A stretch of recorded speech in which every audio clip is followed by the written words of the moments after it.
We're back out here once again, and today we're talking about my secret weapon that I like to pull out whenever those bass get cold and drop into some deeper water. And the best part about this is you can fish it from the bank. Stick around, you don't want to miss this one. Oh, I got him. He came in and got it right there at the boat.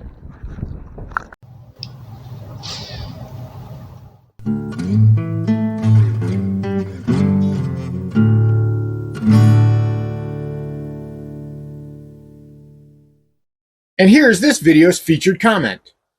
Congratulations! If you would like to have a chance to have your comment featured in an upcoming video, all you've got to do is leave a comment. And now, on with the video. Welcome back to Lowbrow Fishing. And if you're like me, you fish all year long. Doesn't matter if it's blisteringly hot, doesn't matter if it's freezing, icy cold.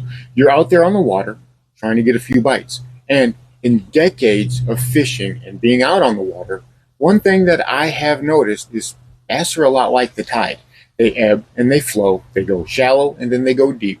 Not based on the lunar cycle so much, but based on seasonal conditions. Right now, the fall feed is over, so those bass are heading back out. They're heading back to deeper water. But that doesn't necessarily mean they are going far. See, those bass right now are looking for those bowl-shaped areas. They don't want flats. They want bowl-shaped areas, places that have pretty good drop-offs from the bank and come down to a deeper bowl type of bottom. That's what makes a lot of these techniques very viable from the bank. Because if you can find a steeper drop-off from the bank, then you can locate those bass. Because a lot of times they'll be on the inside of where that drop-off stops, because they want to use that slope almost like a ladder or a pathway to go up and down to find better water to make and adjust, how they want to be more comfortable.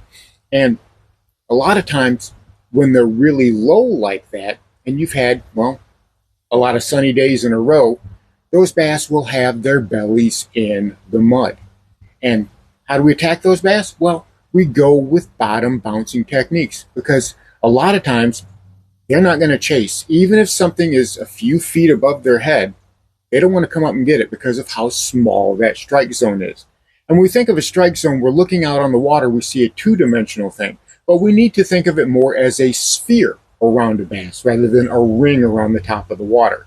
Think of it as a sphere around the bass. Each bass has their own bubble, which they're going to use to attack prey, right? That's the distance they're willing to go. That's why inches matter. So you guys know that I've been using this little guy lately, this little pre-made worm hook that's got a weight on it. And I previously said it was a 1/8 ounce weight, but I honestly think that's a 1/16 ounce. It's pretty small. But I've got that Googan Crack and Crawl on there, and this has just got a worm hook in it. I've got it Texas rigged, and this is what I've been using. I've been using it a lot like a Ned rig, because in my waters, Ned rigs are not so much a viable option because of all the vegetation. That vegetation gets hung up on that line tie and that mushroom head. Doesn't matter how weedlessly that bait is rigged, the mushroom head and the line tie are what catches the vegetation. This right here, this works a lot in the same way that a Ned rig will for me. I'm able to move it across the water, across that bottom, very slowly. I'm bringing that rod very, very slowly. And I'm usually keeping my rod tip down so I can maintain that bottom contact. When I feel it hit a piece of vegetation, I don't rip it free. I keep tension on it until it pops free. And then I let it sit. And that's when I'm getting my bites. That's usually when I get the good strikes where I can set the hooks. A lot of times you'll feel nibble, nibble, nibble, nibble. And it can be maddening. It can drive you absolutely crazy because those bass just won't commit to a bite. But I've been able to use this technique quite effectively. I've got a little Crack and Crawl, Googan Crack and Crawl here because it's a smaller worm. I've used those Yum woolly bugs. They've also worked. Any type of smaller presentation is going to be great. And it doesn't matter if you don't have that pre-rig. It doesn't matter. You can easily make your own, which is what I normally did for years. This guy right here. I've got the bobber stop. I've got a 1/8 ounce bullet weight. And again, one of those Yum woolly bugs. and I've got a worm hook. This is a 1/0 light wire worm hook, and I've got it rigged pretty much the same fashion, and I'm fishing it in exactly the same way in the same places. I let it count down to get all the way to the bottom, and I give it longer than I think it needs to have to make sure it sits on that bottom for just a few seconds, a little bit of dead stick before I start easing it along. And I'm telling you, fishing in summer and fishing in winter are two different types of fishing completely. Even though those bass may be in many of the same areas and relating to structure and cover in a lot of the same ways, the bass behavior are not at all the same. So you have to go slower. You have to go smaller, even with those big bass. All right, let's say you have a few days where there's some cloud, where there's some rain and some wind, and those bass come up off of the bottom just a little bit. What then? Well, a lot of times, something like this will work great, a small little swim bait. And this is just a 3.5-inch little swim bait. You can use a 3-inch, but I would try to keep it as small as I possibly could. Slow crank it. Go through there as slow as you can. And that's going to be your best bet for getting bites under those types of situation. You know, these little swim baits on this little jig that I've taken the skirt off of, I get a lot of bites. It comes right through the vegetation so easily, so cleanly, and I've gotten so many bites using this. But what about when that water gets really, really icy cold? As a matter of fact, you start having signs of frost and ice forming around the lake. What do you do then? Because the bass, they really don't even want to chase something like a swim bait. I've got something for that too, and this is where I begin to pull out my secret weapon. Because as we move deeper into winter, the water only gets colder, those bass only get more stubborn. And we all know the number one, the preeminent winter time bait is going to be the jerkbait. That's the first thing everybody's going to ask you. Well, do you have a jerkbait tied on? Are you fishing with a jerkbait? And I love a jerkbait. Jerkbait is an amazing bait. But something like this Yo-Zuri, well, sometimes this is just not going to get the job done, as we've talked about before. See, this gets down to about 3 to 5 feet, which a lot of times is great depth. But as I said, those bass are avoiding flats. They're going to be in those deeper, rounded, bowl sorts of areas, and they're going to be closer to the bottom, even when they're suspended. This is going to come right over their head. They'll see it. They might look at it, but chances are you're not going to get very many bites. You've got to go down there after them. So what can you use to go down there after them? Well, I've got this guy right here. This is a Smithwick Rogue Perfect 10. It's a great deep diving jerkbait. As the name implies, this gets down to about 10 feet. But the problem with this thing is, and let me kind of show you a comparison here. Look how much bigger it is. This is already a fairly large bait for the wintertime. Usually a bit bigger than I'm willing or wanting to use. This thing here, it's pretty ginormous. It's pretty gargantuan. So I don't like using this in the winter, even though it's going to get into those areas, get into that deeper water where those bass are, where those bigger bass are. So what do? Well, that's where my secret weapon comes in. See, I've got a bait and I use it all wrong. It's a typical lowbrow way, right? If you saw me using this bait and you recognized what the bait was, you would point and laugh and you would tell me, man, that's not how you use that. That is not what that bait is for. You are doing it wrong. It's this guy right here. This is a Storm Thunderstick. And despite the appearances of it, it's not a jerkbait. This is a trolling bait for walleye. This is made to be trolled along slowly, and it does like that in the water for northern anglers, Wisconsin, Illinois, Michigan, Minnesota, places where walleye are pretty prevalent. And you just troll this behind your boat and you get bites. That's what this is for.